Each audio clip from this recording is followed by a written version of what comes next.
जी बेटा, पहले हम वो वर्ड मेकिंग के बारे में डिस्कस कर रहे थे कि अगर हमें वो नंबर दे देता है अल्फ़ाबेट्स के और बोलता है कि जिससे आपने वर्ड बनाना है तो वो हमने किस तरह बनाना है, उसकी ट्रिक मैंने आपको बता दी है। ठीक है, अब है बेटा कोडिंग डी कोडिंग। इसका छोटा सा ही कॉन्सेप्ट है कि वर्ड को कोड किस तरह करना है और अगर ऑलरेडी कोड हुआ हो उसको डी कोड किस तरह करना है। होता कुछ यूँ है कि वो एक वर्ड देगा आपको, सर्च। फर्ज कर लें ये कौन सा वर्ड है, सर्च है, और इसका वो आपको कोड बताएगा। कोड वो कहता है इसका है 1 4 5 6 3 2। कितने हैं इसके? 1 2 3 4 5 और 6। 1 2 3 4 5 और 6 जी। वो कहेगा कि सर्च का ये कोड है। ठीक है, अब वो एक नया वर्ड आपको दे देता है और वो वर्ड है ईच। कहता है कि इसका कोड क्या होगा। बात को समझिए, एक वर्ड उसने दिया है सर्च, सर्च का कोड वो आपको ये दे रहा है, और फिर कहता है कि एक वर्ड है ईच, इसका कोड आप लोग बनाएं। अब बेटा होगा कुछ यूं कि इधर से जो पहला लेटर है हमारे पास वो इस पहले लेटर के इक्वल है। 4 5 6 3 वो इसके इक्वल है, मतलब s इज इक्वल टू 1। इधर इधर पहले सुन ले फिर डिस्कस करते हैं। s is equal to 1। उसके बाद ये जो e है ये दूसरे नंबर पे है और इधर से जो दूसरा नंबर होगा वो e के इक्वल होगा। अब वो हमारे पास कौन सा बन रहा है? 4। ठीक है, तीसरा तीसरे के, चौथा चौथे के, पांचवा पांचवें के, इसी तरह। अब यहां से आपने इनकी वैल्यूज ढूंढनी है और इनका कोड बना लेना। ठीक है, अब e की वैल्यू हमारे पास क्या कितनी है? यहाँ पे 4 है, हम लिखेंगे जी यहाँ पे 4। उसके बाद हमारे पास a की क्या वैल्यू है? 5, हम 5 लिख देंगे। अब यहाँ से नीचे आप ऑप्शन भी देख रहे हैं, ऑप्शन में देखिएगा जहाँ 4 के बाद 5 नहीं है उन ऑप्शन को निकाल के बाहर फेंकें। बहुत औकात होता ही यूं है कि सिर्फ एक ही ऑप्शन ऐसा होता है जिसमें 4 के बाद 5 आगे जाने की जरूरत नहीं होती, वहीं पे कर लेते हैं सॉल्व। 7 ऑप्शन को लाजमी देखना, टाइम बचाना होता है आप लोगों ने। ठीक है, उसके बाद सी की देखें तो सी की वैल्यू हमारे पास 3 है, एच की वैल्यू हमारे पास 2 है, तो इसका ये कोड बन जाएगा। ये है कोडिंग एंड डी कोडिंग। अगर वो क्या करे, आपको कोड बना के दे और इस तरह कह दे, और बाद औकात डी कोड, वो जो पहले मैंने आपको समझाया वो डी कोडिंग था। क्या कि उसने नंबर आपको दिए हैं और कह रहा है कि उससे वर्ड बनाना है आप लोगों ने। ठीक है, तो वो आपका डी कोडिंग हो जाएगा। आ रही है बात की समझ? तो इस तरह आपने ये कोडिंग और डी कोडिंग के क्वेश्चन को सॉल्व करना है। उसके अलावा कुछ और क्वेश्चन आते हैं, और एक तो क्वेश्चन लाजमी आता है कि एक वर्ड उसने दिया हुआ है, ठीक है, उसके स्पेलिंग दिए होते हैं और वो मिक्स होते हैं, उसको बोलते हैं जंबल ऑफ वर्ड। क्या स्पेलिंग कंसेप्ट है? Jumble of word. जंबल का मतलब होता है मिक्स हुए हुए हैं, कोई अरेंजमेंट उनकी स्पेसिफिक नहीं है। उस जंबल ऑफ वर्ड से आपने कोई मीनिंगफुल वर्ड निकालना। ठीक है, अक्सर जो क्वेश्चन आता है ना वो ये आता है, ये वाला। वो कहता है कि इससे कोई मीनिंगफुल वर्ड बनाएं और फिर उसका सेकंड लास्ट लेटर बताएं। उस मीनिंगफुल वर्ड में सेकंड लास्ट लेटर कौन सा आ रहा है? ठीक है, तो ये हमारे पास वर्ड बन रहा है ब्यूटी, ये वाला तो पक्का आता है ना, और उसका सेकंड लास्ट वर्ड कौन सा है? टी है। अगर वो लास्ट वर्ड पूछे तो लास्ट वर्ड कौन सा है? वाई है। अगर वो फर्स्ट पूछ ले तो बी है। ठीक है, उसके अलावा वो एक और लेटर देता है, वो कहता है कि ये एक जंबल ऑफ वर्ड है रैपिस, इसको आपने अरेंज करके कोई ऐसा वर्ड बनाना है, वर्ड बनाना है वो कह रहा है। और जो वर्ड बनता है वो किस चीज का बनता है? वो पूछेगा वो सी का नाम बनता है, वो कंट्री का नाम बनता है, वो सिटी का नाम बनता है, वो कैपिटल है, कुछ भी वो आगे से ऑप्शन देगा। अब अगर हम रैपिस को अरेंज करें तो ये आपके पास पेरिस बन रहा है, और पेरिस हमारे पास क्या है? कंट्री का नाम है। कंट्री है या सिटी है? सिटी। सिटी है बेटा। किसका सिटी है? किसका है? पेरिस। नहीं पता? याद अच्छा छोड़ दें, कोई याद नहीं आपका। ये हमारे पास पेरिस बन रहा है and Paris is the capital, ठीक है, किसका? जापान। किसका? किसका? जापान का। वहां पे टावर भी बना हुआ है पेरिस का, ठीक है। जापान का तो टोक्यो था कैपिटल। नहीं हो ठीक, टोक्यो जापान का कहाँ? जापान बेटा ये पेरिस जो है ये फ्रांस का कैपिटल है, ठीक है। वहां पे एक पेरिस का टावर बना हुआ बड़ा सा, बड़ा ऊंचा है वो, वहाँ वो उसकी साइन भी है, ठीक है। बाद औकात वो टावर दे देता है और कह देता है कि this is sine of big city, किस सिटी का ये साइन है, तो आपने बताना है ये पेरिस का। इस तरह से ये था हमारे पास jumble of letter, coding, decoding, सारे कॉन्सेप्ट इसमें आ रहे हैं। आ रही है बात की समझ? ये आपने इस तरह देखना है कि कोड किस तरह करना है और उसको डिकोड किस तरह करना है लेटर को, और फिर अरेंज किस तरह से करना है। ये अरेंजमेंट वाले काफ़ी क्वेश्चन आ जाते हैं कि इससे कोई अरेंज करके बनाए। एक एलिफेंट वाला अक्सर आता है, ठीक है। इस लेटर को एलिफेंट के स्पेलिंग उसने जंबल किए होते हैं, मिक्स किए होते हैं, और वो फिर आपसे पूछता है कि इसको अरेंज करके कोई वर्ड बनाए, तो वो आपके पास एलिफेंट बन रहा है वर्ड, ठीक है। और वो पूछेगा कि फिर उसका लास्ट लेटर, सेकंड लास्ट, ठीक है, third last, first, second, third, इस तरह से कोई भी लेटर आपसे पूछ ले, पांचवा, चौथा, जितना भी पूछ ले, तो आपको पता होना चाहिए कि एलिफेंट के स्पेलिंग में कौन सा लेटर कितने नंबर पे आ रहा है, तो आपने वो लगा देना, ठीक है। कोई मसला यहाँ तक? चलें, ऑड मैन आउट, ये काफी क्वेश्चन आते हैं, इसको जरा सुनिएगा। इसकी एक जुगाड़ भी आपको बताऊंगा, इसकी भी एक छोटी सी ट्रिक है, वो भी आपको बताऊंगा। बेटा ये कुछ इस तरह से क्वेश्चन आता है, ये ना आपको 4 ऑप्शन देगा, ए, बी, सी एंड डी। चारों में उसने कोई ना कोई चीज लिखी होगी। यहां पे वो लिख देता है जी 3, 2, 4 और साथ में ये साइन दे देगा। अब ओल्ड मैन आउट का मतलब ये है, आपको आसान लफ्जों में समझा दूं, ये 4 ऑप्शन में से ना 3 ऑप्शन आपस में भाई होंगे और एक उनका कजन होगा। आपने कजन को उठा के बाहर फेंक देना है और भाइयों को कुछ नहीं कहना। और जो कजन होगा आपने उसकी निशानदेही करनी है कि कौन सा इनका कजन है। क्या मतलब इसका? मतलब ये है कि 3 ऑप्शन तो सेम होंगे, किसी ना किसी रिलेशन की वजह से वो आपस में सेम होंगे, उनमें कोई ना कोई रिलेशन होगा, बेसिक रिलेशन। एक हमारे पास ऑप्शन ऐसा होगा जो इन तीनों से डिफरेंट होगा, और आपने उस ऑप्शन को टिक करना है कि वो कौन सा। वो कह रहा है कि ऑड का मतलब होता है मुख्तलिफ, जो इनसे अलग नजर आने वाला है, उसको उठा के बाहर कर दें। ऑड मैन आउट, उसको क्या करना है? उठा के बाहर कर देना, आपने उसको बाहर निकालना है। तो वो कौन सा हमारे पास, ये तो मैंने बिल्कुल सिंपल सा बताया है। वहां पे वो कुछ जानवरों के नाम दे देगा, ठीक है। कुछ ऐसे जानवर होंगे, फर्ज कर लें जो हलाल जानवर हैं जिनका हम गोश्त खा सकते हैं, और साथ में मेयर या इस तरह की कोई चीज दे देगा, घोड़ी या हॉर्स या कोई इस तरह का लाइन। आप लोगों ने देखना है कि दूसरे जानवर कौन से और उनमें डिफरेंस किस चीज का है। आ रही है बात की समझ?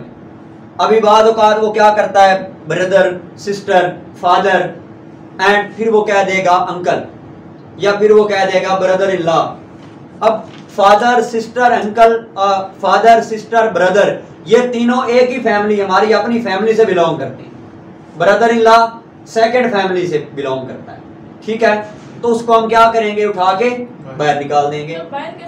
मतलब उसको ऑप्शन को टिक कर देना है, वही उसका डी ऑप्शन सही जवाब होगा, ठीक है। ये मैं कह रहा हूँ बाहर निकाल, ये नहीं है कि उसको घर से ही बाहर निकाल दें आप लोग, उसका क्या कसूर है। अच्छा, ये था ऑड मैन आउट का। उसके बाद बेटा क्वेश्चन आते हैं एनालॉजी, ठीक है। आइए सारे कॉन्सेप्ट समझ लें। एक पीडीएफ फाइल है मेरे पास, इंशाल्लाह मैं कोशिश करता हूं कि इधर ही ना आपको वो पीडीएफ फाइल आप लोगों से सॉल्व करवाऊं, जितनी आप लोग सॉल्व कर सकें। यस सर, ठीक है। अच्छा, एनालॉगिक में क्या होता है, वो कुछ इस तरह से रिलेशन क्रिएट करेगा। वो कहता है bat is related with C, C जिसका मतलब होता है देखना। फिर वो कहता है स्नैक, और आगे से उसने ऑप्शन दी। ऑप्शन में वो कहेगा जंप, क्रॉलिंग, हेयरिंग, ठीक है, बाइटिंग, इस तरह के वो ऑप्शन दे देगा।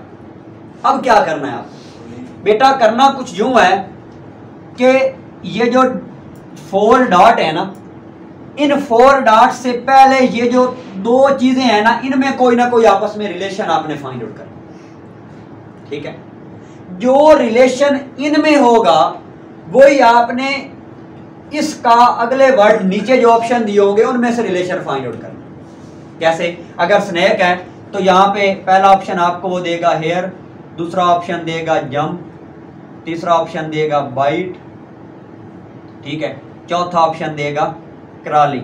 क्रॉलिंग का मतलब होता है रेंगना। अब वो कहता है कि इनका मुझे रिलेशन बताएं कि कैसे हम रिलेशन फाइंड आउट करें। बेटा बैट बोलती है चमगादड़ को, आपको पता है, और उसके बारे में साइंटिफिक रिसर्च भी यही है कि वो आंखों से देख नहीं सकती, उसकी आंखें नहीं होती, बल्कि वो देखने के लिए क्या करती है, अपनी रेडिएशन खारिज करती है। ठीक है, अब क्या होता है, अगर ये बैट है तो ये ना अपने फेस से रेडिएशन निकाल रही होती है। अब अगर ये उड़ते उड़ते जा रही है, वो रेडिएशन आगे दीवार आ गई है ना, वो दीवार से रेडिएशन टकराएंगी, वापस इसकी तरफ आएंगी, इसे पता चल जाएगा सामने कोई ऑब्जेक्ट है, ये इधर मुड़ जाएगी। ठीक है, इधर मुड़ेगी, इधर सामने फिर अपनी रेडिएशन खारिज करेगी, आगे से जो भी ऑब्जेक्ट आएगा उसके साथ टकरा के जब रेडिएशन वापस आएंगी, ये फिर अपना रुख चेंज कर लेंगे। इसी को देख के साइंटिस्ट ने रिडार बनाया। रिडार क्या करता है, जो एयरपोर्ट पे लगा इस तरह से घूम रहा होता है, अक्सर आप लोगों ने देखा होगा, वो क्या करता है, किसी फ्लाइट के बारे में बताता है कि वो उसकी रेंज में आई है या नहीं। वो भी इसी तरह से रेडिएशन इमिट कर रहा होता है।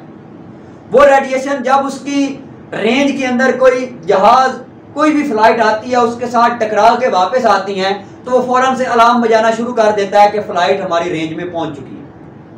आ रही है बात की समझ? Yes sir. अब इसका मतलब यह है कि बैट जो है वो देख नहीं सकती, उसने रिलेशन बनाया कि बैट देख सकती है, मतलब ऑपोजिट कर दिया। अब सांप के बारे में यह है कि वो सुन नहीं सकता। ठीक है, तो हम क्या करेंगे, स्नैक को किसके साथ रिलेट करेंगे, हेयरिंग के साथ। हेयर के स्नैक हेयर के साथ, क्योंकि इधर उसने वो काम उसके साथ जोड़ा जो वो नहीं कर सकती, बैट देख नहीं सकती, तो उसने उसके साथ उसका रिलेशन बनाया। तो हम भी स्नैक का, सांप का उस चीज के साथ रिलेशन बनाएंगे जो वो काम नहीं कर सकता। इस तरह सर वो सुन नहीं सकते, जब वो बजाते तो वो सांप आए थे बेटा, वो और सिनेरियो उसका, उसके लिए भी इनडायरेक्टली। अब इस तरह हम देखें तो बैट भी तो सी कर रही है, लेकिन इनडायरेक्टली। ठीक है, उसकी एक खास फ्रीक्वेंसी की साउंड्स होती हैं और उसके एरिया का सिस्टम होता है जिनमें सांप सुन सकता है, उसके अलावा नहीं सुन सकता। ठीक है, कुछ ऐसी फ्रीक्वेंसी हैं जिनको वो सुन सकता है, कुछ ऐसी फ्रीक्वेंसी जिनको वो नहीं सुन सकता। तो इस वजह से आम हालात में यही पढ़ा जाता है। अब तो ये हमें आज कल आके पता चला है ना कि क्यों, किस तरह की फ्रीक्वेंसी की क्या रीज़न है। पहले तो लोगों के बारे में यही था कि वो सुन नहीं सकता, या फिर सुन भी सकता है तो पता नहीं कैसे सुन सकता है। ये तो अब हमें फ्रीक्वेंसी के बाद पता चली, तब हमें पता चला है क्या सीन। तो इसका हमने किसके साथ रिलेशन बनाना है, हेयर के साथ। ठीक हो गया। इसी तरह के और भी क्वेश्चन आएंगे, ये तो एक सैंपल क्वेश्चन। सर, आपने क्या करना है, इन दोनों के बिटवीन रिलेशन फाइंड आउट करना है। जो रिलेशन इन दोनों में होगा वो ये आपने आगे फाइंड आउट करना। उसके बाद बेटा और आते हैं क्वेश्चन आपके पास।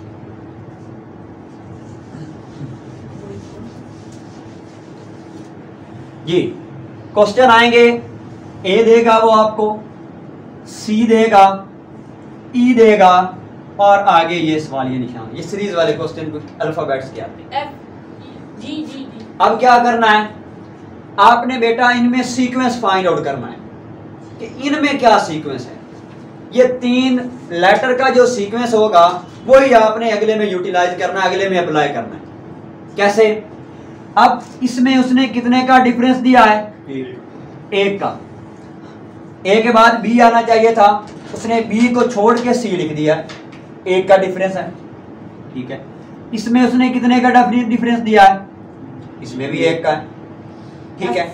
अब यहाँ पे हम किसका कितने का डिफरेंस देंगे, 1 का देंगे, f को छोड़ के क्या लिख देंगे, g लिख देंगे, और जी ऑप्शन में आपके पास मौजूद होगा, अपने जी को टिक कर लें। Yes sir. ये 1 का भी होता है, 2 2 4 4 का डिफरेंस भी होता है। बाज़ औक़ात क्या करता है, इधर 2 का डिफरेंस, इधर 4 का डिफरेंस, इधर 6 का, और आपसे वो 8 का डिफरेंस मांग लेता है। बाज़ औक़ात वो इधर 1 का, इधर 3 का, उसके बाद इधर आपसे वो कह लेगा जी 5 का, इधर आपने 7 का, मतलब ऑड नंबर को फॉलो करना है। बाज़ औक़ात वो 2 का, 4 का, 6 का, और आपने 8 का फाइंड आउट करना है, ठीक है। बाज़ औक़ात वो क्या करता है, 5 का, 10 का, और आपने 15 का फाइंड आउट करना होता है। 5 के लेटर को कभी वो 3 के फॉलो कर लेगा, 3, 6, फिर उसके बाद 9, आपने आगे जितना भी वो पूछे वो बता देना। आ रही है बात की समझ? Yes sir. तो बेटा ये सीक्वेंस आपने फाइंड आउट करना है कि क्या सीक्वेंस है। सीरीज वाले क्वेश्चन भी इसी तरह ही होती है। सीरीज वाले क्वेश्चन में भी वो कभी वो इवन नंबर की एक सीक्वेंस को फॉलो कर रहा होगा, कभी ऑड नंबर के सीक्वेंस को फॉलो कर रहा होगा, कभी कुछ, इस तरह के सारे सीक्वेंस वो क्या करता है, आपसे फाइंड आउट करवाता है। तो आपने ये देखना है। उसके बाद बेटा स्पीड वाले क्वेश्चन है कुछ। स्पीड वाले क्वेश्चन को किस तरह से सॉल्व करना है बेटा, मोस्टली जो स्पीड वाले क्वेश्चन होते हैं ना, उनमें कॉमन सेंस यूज हो रही होती है, तो हम कैलकुलेशन की तरफ भाग जाते हैं, ठीक है। वो क्वेश्चन देता कुछ इस तरह से है कि हमें लगता है कि इसमें कैलकुलेशन है, लेकिन होती इसमें कॉमन सेंस है। एक क्वेश्चन में आपको दिया था कि 1 man right 5 paper in 5 minutes, ठीक है। एक बंदा 5 मिनट में 5 पेपर लिख सकता है, बताएं वो 1 मिनट में कितने पेपर लिखे। हमने वो वर्क एफिशिएंसी वाला फार्मूला लगा के उसको सॉल्व करना शुरू कर दिया। अगर वो 5 पेपर 5 मिनट में लिख रहा है तो वो 1 मिनट में 1 पेपर लिखेगा, सिंपल सी बात है। कौन सी कैलकुलेशन थी इसमें? क्वेश्चन था जो अगले दिन बच्चों ने पूछा हुआ है कि एक ट्रेन है, ठीक है, वो 1 घंटे में ना 1 घंटे में 120 किलोमीटर का सफर तय कर रही है, बताएं वो 18 मिनट में कितना सफर तय करेगी। अब फिर हम कैलकुलेशन की तरफ चले गए, दूसरी वाली मुश्किल वाली स्पीड वाला फार्मूला लगाने लगे। हालांकि इसमें कोई भी ऐसी चीज नहीं है। क्यों?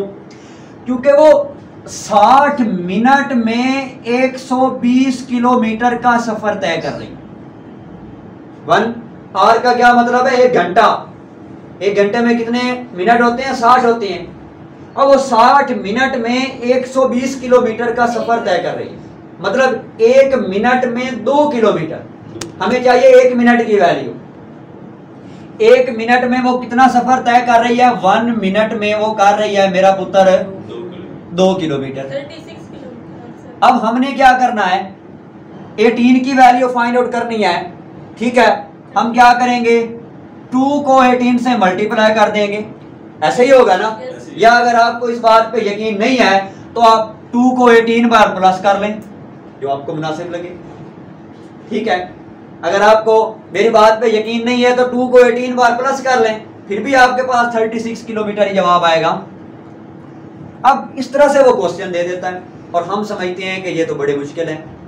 कभी तो वो इस तरह भी दे देता है कि एक ट्रेन है, उसकी स्पीड जो है, ये क्वेश्चन पक्का आता है। कुछ जो क्वेश्चन मैं बता देता हूं ना वो पक्के आते हैं। वो कह रहा है एक ट्रेन है और एक कार है। ट्रेन की स्पीड जो है ना वो कार से डबल है, ट्वाइस का क्या मतलब होता है? डबल है। इसका मतलब यह है कि अगर ट्रेन जो है वो 30 किलोमीटर सफर करती है तो कार क्या करेगी? 15 किलोमीटर, क्योंकि ट्रेन की कार से डबल है, ठीक है ना। अगर ये 40 कर रही है तो वो कितनी करेगी? 20 किलोमीटर तय करेगी। अब वो कहता है कि अगर ट्रेन 140 किलोमीटर 1 घंटे में सफर कर रही है, सॉरी कार, सॉरी क्वेश्चन है इसी तरह, लेकिन वो कहता है कि अगर कार 140 किलोमीटर 1 घंटे में सफर कर रही है तो बताएं ट्रेन 30 मिनट में कितना सफर तय करेगी? जी 1 मिनट 280। बेटा वो 1 घंटे में 140 कर रही है, ट्रेन का हमने 30 मिनट में बताना है। 70 140 ही करेंगे। इसके लिए ग्रैपिंग करें, मैं समझाता हूं क्यों। ट्रेन की स्पीड कार से डबल है, ठीक है। अगर वो घंटे में कर रही है 140 तो ये 30 मिनट में कितना करेगी, फर्ज कर लें 70, लेकिन इसकी स्पीड तो डबल है, ऐसी बात है ना। तो 70 को 2 से मल्टीप्लाई करके दोबारा 140 आएगा या नहीं आएगा? Yes sir. आगे बात की समझ। अब देखो इसके अंदर कोई कैलकुलेशन नहीं है, कॉमन सेंस है, समझने की बात है कि वो अगर घंटे में 140 कर रही है तो ये आधे घंटे में होती है आधा करेगी, मतलब उसके बराबर ही करेगी क्योंकि उसकी डबल है। उधर तो उसने एक चीज बढ़ाई है, इधर से कम कर दी है, ठीक है। तो इन चीजों को आपने माइंड में रखना है। दूसरा, वो जब वर्क एफिशिएंसी के क्वेश्चन देता है ना, अब आपको पता है वो ये कह रहा है कि एक काम को 10 बंदे जो है ना वो 10 दिनों में कर रहे हैं, ठीक है। बताएं 5 बंदे उस काम को कितने दिनों में करेंगे? 5। अब ऑप्शन में ना वो आपको कुछ इस तरह से दे रहा है 12, 14, 16 और जी 10, ठीक है। अब आपने ये देखना है कि 1 मिनट, एक काम को 10 दिनों में करते हैं, ठीक है, चल रही है वीडियो। 10 बंदे एक काम को 10 दिनों में करते हैं। बताइए 5 बंदे उस काम को कितने दिनों में करेंगे? ऑप्शन वो कुछ इस तरह से देता है 8, 6, उसके बाद 9 और 20। 20। अब कॉमन सेंस कहाँ पे यूज हो रही है? 5 टारगेट 20। कॉमन सेंस यहाँ पे यूज हो रही है कि जब 10 बंदे 10 दिनों में कर रहे हैं तो 5 बंदे खाक 8, 6, 9 दिनों में करेंगे। क्या ख्याल है? तो इसका मतलब है आपको सॉल्व करने की जरूरत ही नहीं है, बाकी 3 तो ऑप्शन उठा के बाहर फेंकें, चाहे सॉल्व करें या ना करें, ये तो ऑप्शन इसका ठीक है। और अक्सर क्वेश्चन इस तरह के होते हैं जिनको हम देखते ही नहीं है, हम सॉल्व करने के चक्कर में भागे होते हैं, ठीक है ना। एक और क्वेश्चन बच्चों को बड़ा गड़बड़ करता है। क्वेश्चन है बेटा, सर ये बच्चे जल्दी कर रहे होते हैं। सारे बच्चे आपकी तरह थोड़ी होते हैं, चल दे। वो कह रहा है कि 1 दर्जन अंडे जो है ना, डोजन बोलते हैं दर्जन को, फिर वहां पे परेशान होकर बैठ जाना कि ये क्या बला गले पड़ गई हमारे, ठीक है, आपसे हूँ।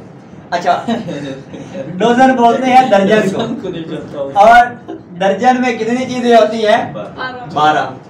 अच्छा, अब वो कहेगा कि 1 दर्जन पेंसिलों की कीमत 27 रुपए है। बेटा तवज्जो मेरी तरफ, ये क्वेश्चन किस तरह सॉल्व करना है? बताइए 5 पेंसिलों की कीमत क्या होगी? जरा सॉल्व करें इसको।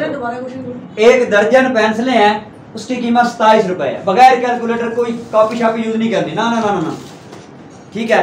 1 दर्जन पेंसिलों की कीमत है 27 रुपए। बताइए 5 पेंसिलों की कीमत क्या है? सर 13। सर 2 रुपए कुछ पैसे जी 13 ना मेरा। अच्छा, अब इसको वैसे आम हालात में सॉल्व करने का तरीका ये है कि आपने प्राइस को नंबर पे डिवाइड करना होता है। जो जवाब आता है ना वो आपके पास 1 पेंसिल की कीमत होती है। उस 1 पेंसिल की कीमत को जितनी की हमने वैल्यू फाइंड आउट करनी हो, जितनी की उससे मल्टीप्लाई कर देते हैं और हमारे पास जवाब है। अब नहीं लिखना नहीं। अब देखो, अब मसला ये है कि 27 को 12 पे तकसीम कौन करे बगैर कैलकुलेटर? इसी को तो हमने खत्म करना है।